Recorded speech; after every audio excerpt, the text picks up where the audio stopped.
Hello दोस्तों, तो कैसे हैं आप सब। आज हम बात करेंगे 2025 में रिलीज हुई Hollywood movie head of state के बारे में।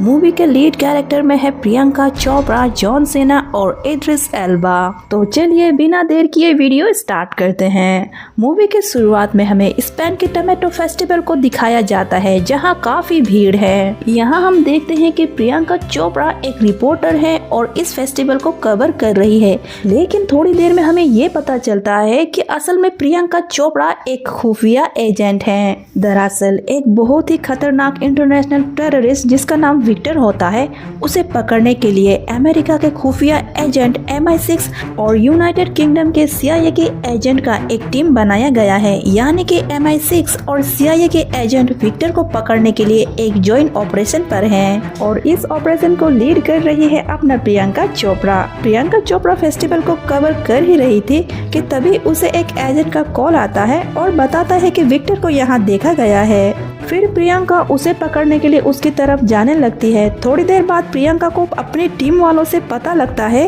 कि यहाँ विक्टर की तरह दिखने वाले 3-4 लोग मौजूद हैं। दरअसल विक्टर को ये बात पता थी कि उसे पकड़ने के लिए लोग आएंगे, इसीलिए हर जगह उसने ऐसे लोग भेजे हैं जो उसकी तरह दिखते हैं और इस तरह से विक्टर उन्हें चकमा दे रहा है। अब सब कंफ्यूज हो जाते हैं कि कौन कहाँ जाए और किसे पकड़े। तभी प्रियंका कहती है कि जितने भी विक्टर नजर आ रहे हैं उसके पीछे एक एक बंदा जाए, किसी को भी हमें छोड़ना नहीं है। इसी भीड़ के बीच एक वैन आ जाती है, जिसे देखकर प्रियंका को पता चल जाता है कि कुछ तो गड़बड़ है, क्योंकि फेस्टिवल के बीच इतने भीड़ में किसी भी तरह के व्हीकल्स का आना अलाउ नहीं था।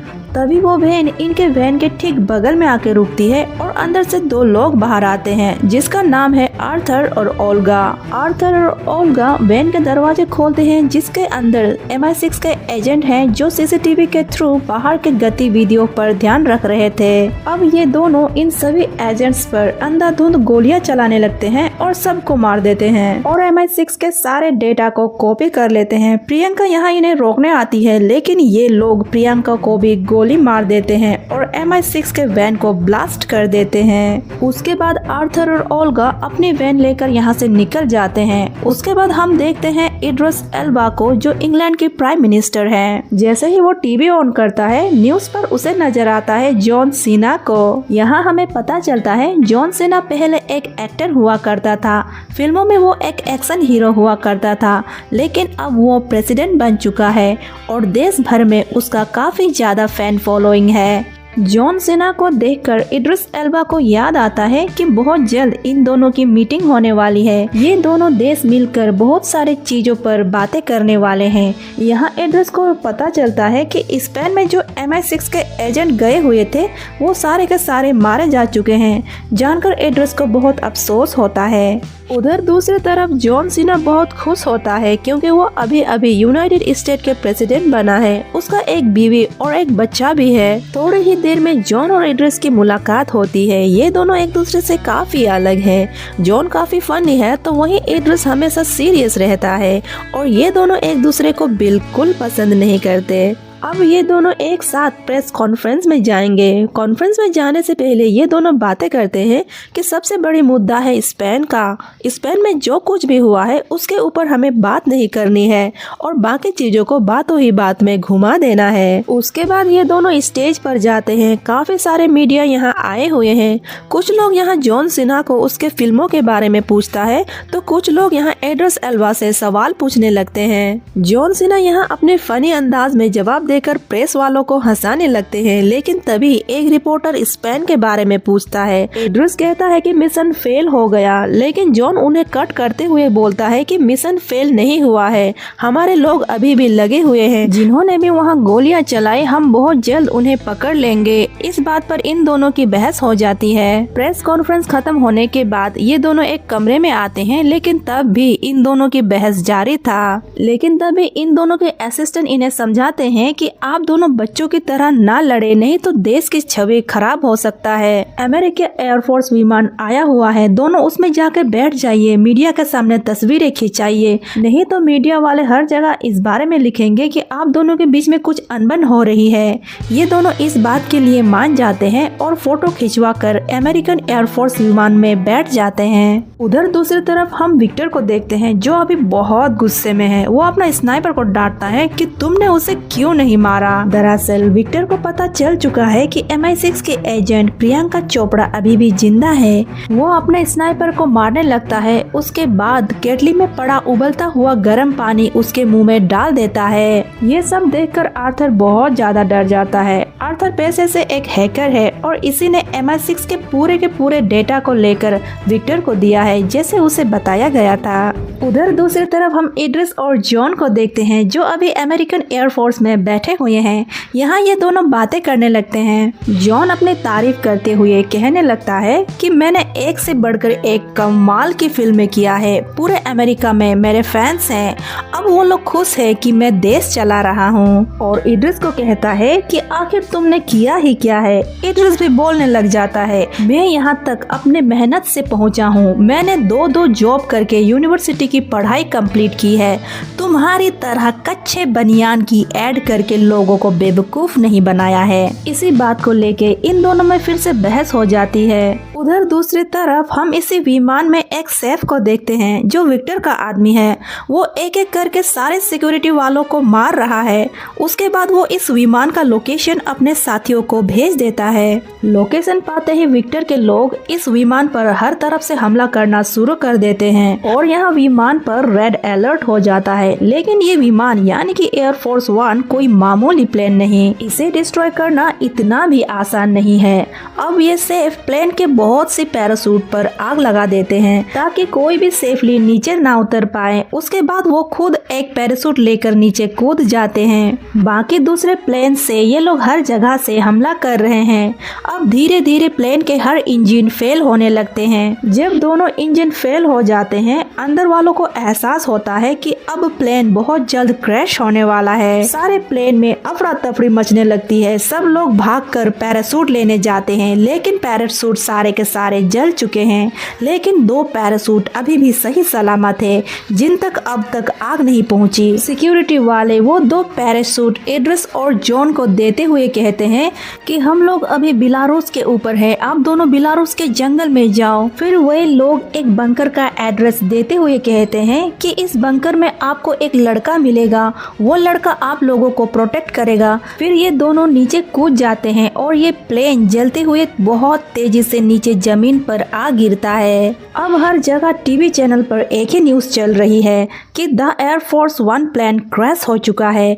अमेरिका के प्रेसिडेंट और इंग्लैंड के प्राइम मिनिस्टर दोनों मारे जा चुके हैं। इसीलिए अमेरिका ये घोषित करते हैं कि जो वाइस प्रेसिडेंट है जिसका नाम है एलिजाबेथ कर्क, उसे अब प्रेसिडेंट बना दिया जाएगा और इंग्लैंड में भी टेम्पररी प्राइम मिनिस्टर लाया जा रहा है। उधर दूसरी तरफ हम जॉन और इड्रिस को बेलारूस के जंगल में देखते हैं। जॉन को पता नहीं कि अब वो क्या करे, लेकिन इड्रिस परेशान है। वो बहुत ही अलर्ट आदमी है। वो कहता है कि एयरफोर्स 1 जैसे प्लेन में आकर घुस बैठे घुसा कैसे, ये चीजें इतनी भी आसान नहीं हो सकती। तुम्हारी टीम में से तो कोई ना कोई मिला हुआ है दुश्मनों के साथ। जॉन कहता है ये सब कुछ पता लगाया जा सकता है, हमारी टीम पता लगाएगी। मैं अमेरिका के प्रेसिडेंट हूँ, इसीलिए कुछ ही देर में हमें हेल्प करने के लिए मेरी टीम यहाँ आती ही होगी। इड्रिस कहता है कि ऐसे कुछ नहीं होगा, पूरा का पूरा प्लेन ब्लास्ट हुआ है, यहाँ से हम दोनों को सेफ हाउस में जाना होगा। उसके बाद ये दोनों अपने अपने फोन को यहीं पर फेंक देते हैं क्योंकि हो ना हो इनके फोन को दुश्मन ट्रैक भी कर सकता है। उसके बाद ये दोनों यहाँ से पैदल ही आगे बढ़ते हैं और चलते चलते ये दोनों उस जगह तक पहुँच जाते हैं जहाँ इन दोनों का प्लान क्रैश हुआ था। यहाँ ये दोनों देखते हैं कि सब कुछ जलकर राख हो चुका है। अब इन दोनों को ये बात पता चल चुका है कि यहाँ रहना सेफ नहीं है। जो भी इन्हें मारना चाहता है वो कभी न कभी यहाँ पहुँचता ही होगा। कुछ देर पैदल चलने के बाद जॉन और इड्रिस एक ऐसा जगह पहुँचता है जहाँ उन्हें एक घर नजर आता है जहाँ पर एक गाड़ी भी रखा हुआ है। जॉन कहता है कि हम वहाँ चलते हैं और बता बताते हैं कि हम दोनों कौन हैं। फिर ये लोग अपने आप ही हमें ये गाड़ी दे देगी, उससे हम बंकर तक पहुंच जाएंगे। लेकिन इड्रिस कहता है कि ये गलती हमें नहीं करनी है। अगर किसी को भी पता लग गया कि हम दोनों कौन हैं तो ये बात बाहर आ जाएगी और हम में से कोई भी जिंदा नहीं बचेगा। जॉन कहता है फिर हमें गाड़ी कैसे मिलेगा। इड्रिस बताता है कि हमें चोरी करनी पड़ेगी। इसीलिए ये दोनों गाड़ी को चुराने लग जाते हैं। लेकिन तभी यहाँ पर जो लड़के थे उन्हें पता चल जाता है कि कोई उनका गाड़ी को चुरा रहा है। इसीलिए ये सब लड़के जॉन और इड्रिस पर हमला कर देता है। यहाँ पर इड्रिस को पहली बार पता चलता है कि जॉन को लड़ना नहीं आता, उसने बस फिल्मों में लड़ने की एक्टिंग की है। लेकिन इड्रिस एक अच्छा फाइटर है, उसे पता है कि ऐसे लोगों का मुकाबला कैसे करना है। वो सबके साथ भिड़ जाता है, लेकिन इनकी तादाद बहुत ज्यादा है। ये लोग जॉन और इड्रिस पर भारी पड़ने लगते हैं कि तभी यहाँ पर एक लेडी गन लेकर आती है और इन सब लड़कों को दूर भगा देती है। ये लेडी जब पूछती है तो जॉन और इड्रिस बताता है कि हम लोग यहाँ के नहीं है, हमारा एक्सीडेंट हुआ है, हमें शहर तक पहुँचने के लिए प्लीज हमारी मदद करो। तो ये लेडी उन्हें अपने गाड़ी में बिठाकर शहर के तरफ आगे बढ़ने लगती है, जिसमें कुछ भेड़ें भी रखी हुई है। तभी रास्ते में एक पुलिस चेक पॉइंट आता है। पुलिस से बचने के लिए ये दोनों भेड़ के अंदर छुप जाते हैं और पुलिस वाले इन्हें नहीं देख पाते और इस तरह से ये दोनों शहर पहुंच जाते हैं। उसके बाद ये दोनों उस सेफ बंकर में चले जाते हैं जहाँ जाने के लिए प्लेन में उस आदमी ने इन्हें कहा था। तभी ये लोग पहुंच जाते हैं उस सेफ हाउस में जहां इनकी मुलाकात होती है मार्टी से। मार्टी इन लोगों को जिंदा देखकर बहुत खुश होता है, लेकिन इन्हें पता नहीं है कि इनके सीसीटीवी कैमरास को दुश्मन यानी कि विक्टर ने हैक कर लिया है और अब विक्टर को पता चल चुका है कि जॉन और इड्रिस कहाँ है। वो ओल्गा और सासा को कॉल पर ऑर्डर देता है कि इड्रिस और जॉन को जल्द से जल्द खत्म कर दो।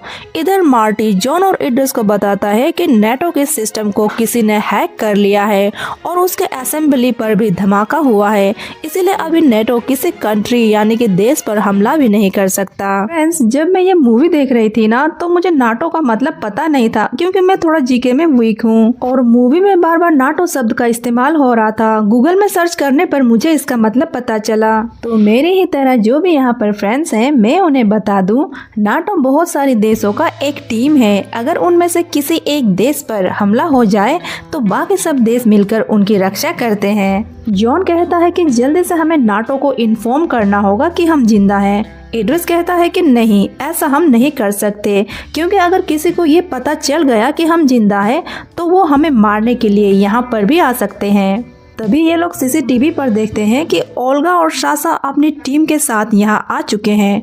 मार्टिन जॉन और इड्रिस को भागने का रास्ता दिखाकर वो खुद दुश्मनों के साथ भिड़ जाता है। मार्टिन बहादुर है, वो अकेला ही बहुत सारे लोगों को मार देता है, लेकिन जब उसकी गोलियां खत्म हो जाती है तो सासा उस पर भी गोली चला देता है। लेकिन तब तक जॉन और इड्रिस यहाँ से भाग जाते हैं। ये दोनों लिफ्ट की मदद से नीचे जाते हैं और जब ये लोग बिल्डिंग से बाहर आते हैं तो बाहर ओल्गा और सासा पहले से ही थे।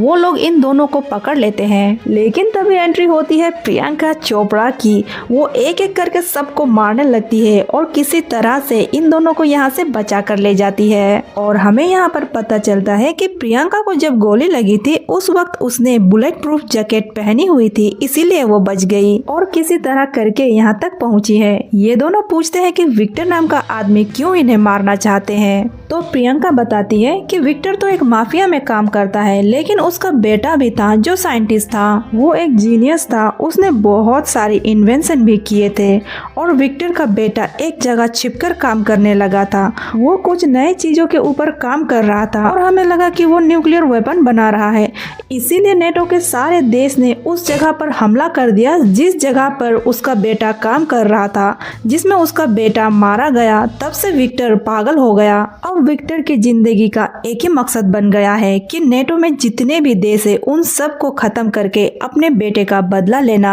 यानी कि विक्टर को सिर्फ इन दोनों को नहीं बल्कि नेटो के सारे देश को खत्म करना है।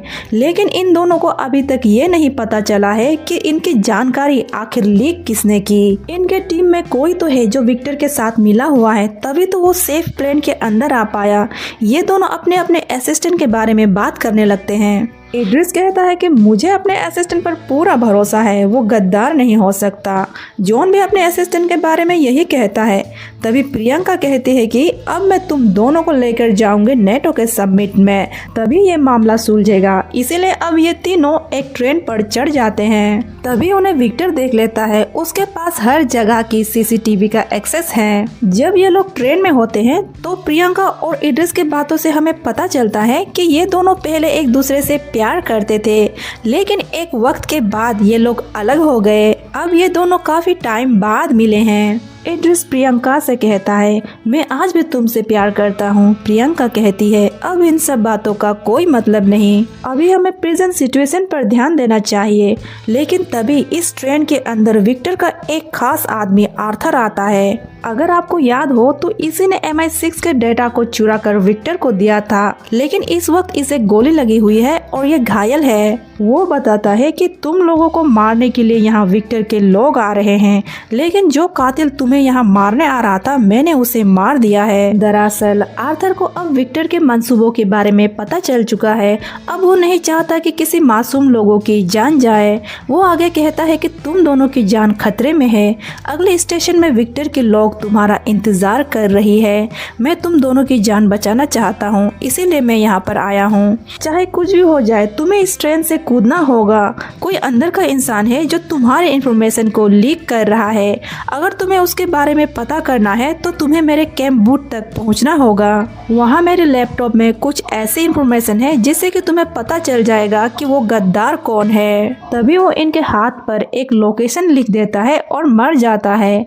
उसके बाद ये तीनों चलती हुई ट्रेन से नीचे कूद जाते हैं। फिर ये तीनों गाड़ी लेकर उस एड्रेस तक पहुंच जाते हैं जिसके बारे में उसे आर्थर ने मरने से पहले बताया था। वहां पहुंचने के बाद उन्हें एक वॉल्ट नजर आता है, जिसके अंदर जाने के बाद उन्हें एक पुराना सा कंप्यूटर मिलता है जहां सारी इंफॉर्मेशन मौजूद है। तो ये लोग उस कंप्यूटर को ऑन करते हैं, जहां से उन्हें पता चलता है कि वो गद्दार कोई और नहीं जॉन के असिस्टेंट ब्रैडशो है। ये देखकर जॉन के होश उड़ जाता है। तभी यहाँ पर विक्टर के लोग चारों तरफ से इन्हें घेर लेते हैं, जिनके टीम को लीड कर रहे हैं ओल्गा और साशा। विक्टर के लोग यहाँ हर तरफ से गोलियां चलाना शुरू कर देता है। जॉन और प्रियंका कंप्यूटर से इंफॉर्मेशन निकालने लगते हैं, तो वहीं दूसरी तरफ इड्रिस विक्टर के लोगों को रोकने में लग जाते हैं। जब इड्रिस की गोलियां खत्म होने लगते हैं तो वो नीचे दुश्मनों पर बॉम्ब गिराना शुरू कर देता है।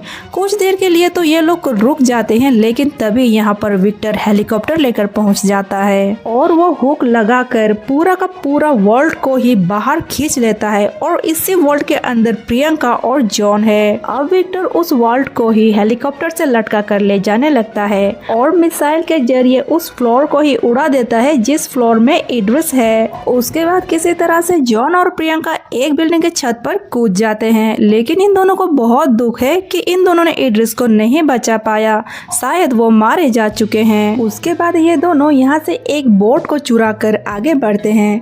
रास्ते में जॉन प्रियंका से पूछता है कि तुम दोनों यानी कि प्रियंका और इड्रिस क्यों अलग हुए। प्रियंका बोलती है क्योंकि हमारी दुनिया एक दूसरे से काफी अलग थी। मैं इतने दिनों बाद इड्रिस से मिली थी, लेकिन अब भी मैं उसे नहीं बचा पाई। कुछ देर बाद ये लोग पोर्ट पर पहुंच जाते हैं। यहाँ पहुंचते ही जॉन वाइस प्रेसिडेंट एलिजाबेथ को कॉल करके बता देता है कि मैं जिंदा हूँ और एक पोर्ट पर हूँ। तुम मेरे लिए यहाँ जल्दी से एक गाड़ी भेजो और ब्रैडशो से बच के रहना, वो गद्दार है। कुछ देर बाद यहाँ गाड़ी भी आ जाती है, लेकिन जैसे ही ये लोग कार के अंदर बैठते हैं इन्हें पता चलता है कि गाड़ी के अंदर तो गुंडे हैं। तो जॉन को सारी बातें समझ में आने लगती है। वो गद्दार ब्रैडशो नहीं बल्कि वाइस प्रेसिडेंट एलिजाबेथ है, क्योंकि प्रेसिडेंट के मरने के बाद सिर्फ एक को फायदा हो सकता है और वो है वाइस प्रेसिडेंट। वो सीधा प्रेसिडेंट बन जाएगी, इसीलिए वो विक्टर के साथ मिलकर प्रेसिडेंट यानी कि जॉन को खत्म करना चाहती है। दोस्तों, अगर आपने यहाँ तक वीडियो देख ही लिया है तो मेरे चैनल को सब्सक्राइब करके मुझे इस तरह के वीडियो बनाने के लिए मोटिवेट करें। अब प्रियंका और जॉन अपना जान बचाने के लिए इन गुंडों पर टूट पड़ते हैं। तब विक्टर के और भी लोग यहाँ आ जाते हैं, जिसमें साशा और ओल्गा भी मौजूद हैं। तभी यहाँ पर इड्रिस एक ट्रक लेकर पहुँचता है और ओल्गा और सासा के कार को ट्रक से ठोक देता है। इड्रिस को जिंदा देखकर प्रियंका और जॉन के तो खुशी का ठिकाना ही नहीं रहता। अब इड्रिस भी इनके कार के अंदर आ जाते हैं। इनके ऊपर विक्टर के लोग हमला करते हैं। हालांकि इनकी प्रेसिडेंट की कार है, इसीलिए ये गाड़ी बहुत ही ज्यादा सिक्योर है। ये एक बुलेट प्रूफ कार है। अब ये लोग एक एक करके गुंडों को मारने लगते हैं, लेकिन तभी ओल्गा इनके ऊपर आरपीजी छोड़ता है और इनकी गाड़ी में आग लग जाती है। लेकिन इस हालत में भी ये लोग सीधा एक असेंबली तक पहुंच जाते हैं, जहां नेटो देशों की मीटिंग हो रही है। वो वाइस प्रेसिडेंट एलिजाबेथ अब प्रेसिडेंट बन चुकी है। आज वो कुछ अहम फैसला लेने वाली है, लेकिन ये लोग बीच में ही उसे रोक देते हैं और कहते हैं कि अभी हम जिंदा हैं और सबको सच्चाई बता देते हैं। यहाँ नेटो के सारे देश मौजूद हैं। लेकिन तभी एलिजाबेथ बोलती है कि अब प्रेसिडेंट तुम नहीं, प्रेसिडेंट मैं हूँ। लेकिन तभी वहाँ पर विक्टर पहुँचता है और एलिजाबेथ को शूट कर देता है। उसके लिए यह सबसे बढ़िया मौका है जब वो सारे कंट्रीज से एक साथ बदला ले सकता है। विक्टर के लोग आते ही अंधाधुंध फायरिंग करना शुरू कर देते हैं और असेंबली के अंदर बहुत सारे लोग मारे जाते हैं। इड्रिस और जॉन यहाँ सभी लोगों को बचाने की कोशिश करते हैं, सभी लोगों को छुपने के लिए बोलते हैं और सभी लोग एक जगह छुप जाती है, लेकिन गोलियां हर जगह से चल रही है। तभी यहाँ पर प्रियंका भी पहुँच जाती है। ये तीनों मिल करके सबको मारने लगते हैं। विक्टर हेलीकॉप्टर से भागने लगता है, लेकिन प्रियंका उसे जाने नहीं देती, उसके ऊपर कूद जाती है और नीचे ले आती है। लेकिन तभी सासा प्रियंका पर हमला कर देता है। प्रियंका बोलती है तुम दोनों विक्टर को पकड़ो, मैं इस आदमी से निपटती हूँ, और वो सासा से फाइट करने लगती है। सासा बहुत खतरनाक आदमी है, वो बार बार प्रियंका को मारता है। तब प्रियंका अपना दिमाग लगाती है और सासा को लेकर सीढ़ियों पर गिरती है, जिससे उसका गर्दन टूटने की वजह से मौके पर ही मौत हो जाती है। उधर दूसरी तरफ जॉन और इड्रिस विक्टर के पास पहुंच जाते हैं। तभी विक्टर एक धनुष उठा लेता है और इन दोनों को धमकियां देने लगता है, अगर एक भी कदम आगे बढ़ाया तो मैं तुम दोनों को मार दूंगा। तभी यहाँ पर विक्टर का हेलीकॉप्टर पहुँचता है और वो हेलीकॉप्टर की तरफ जाने लगता है। जैसे ही वो हेलीकॉप्टर पर बैठ जाता है, वो इड्रिस पर तीर चला देता है, जिससे कि इड्रिस घायल हो जाता है।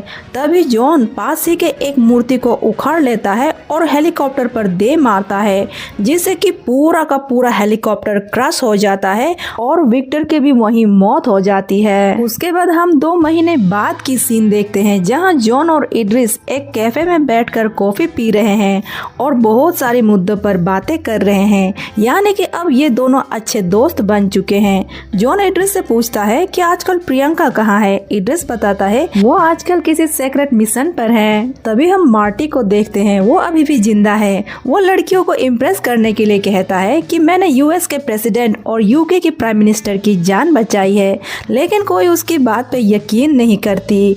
लेकिन तभी वहाँ पर प्रियंका आती है और कहती है कि मुझे तुम्हारी बात पर यकीन है, और फिर वो मार्टी के साथ चली जाती है। इससे हमें पता चलता है कि इसका पार्ट 2 जरूर आएगा। और इसी के साथ ये मूवी यहीं पर खत्म हो जाती है।